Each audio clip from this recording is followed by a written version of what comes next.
Hello and welcome to Daily Reflection with Aneel Aranha. Today is the 17th of May 2019. We're going to reflect on John chapter 14, 1 to 6. Jesus said, "Do not let your hearts be troubled. Believe in God, believe also in me. In my Father's house there are many dwelling places. If it were not so, would I have told you that I go to prepare a place for you? And if I go and prepare a place for you, I will come again and will take you to myself, so that where I am, there you also may be. And you know the way to the place where I am going."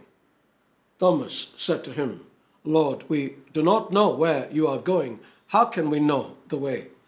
Jesus said to him, "I am the way and the truth and the life. No one comes to the Father except through me." The Gospel of the Lord.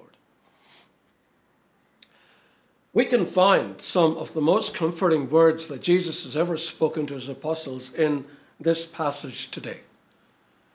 They're very disturbed, the apostles. They are fully convinced Jesus is the Messiah, but instead of being the conquering superhero they had imagined him to be, defeating the enemies of Israel, he had just told them that he was going to be put to death by them.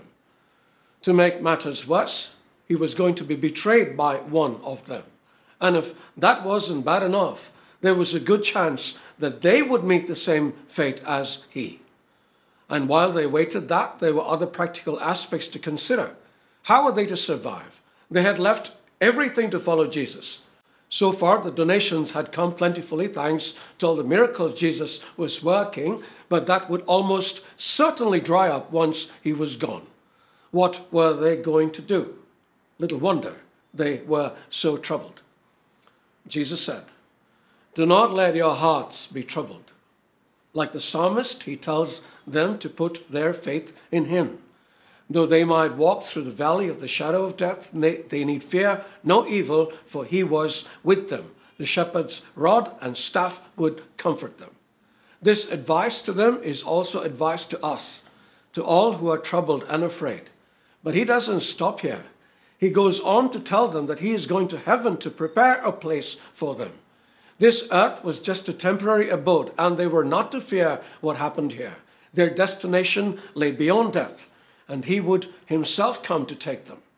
This is also advice to all of us, especially those who fear death, be it our own or the death of others. Jesus has prepared a place for us, and can you imagine what that must be like after 2,000 years of construction? We will talk more about these places another time. And finally, he tells them that he has prepared a way for them to get there. Everyone wants to get to heaven, but few know how.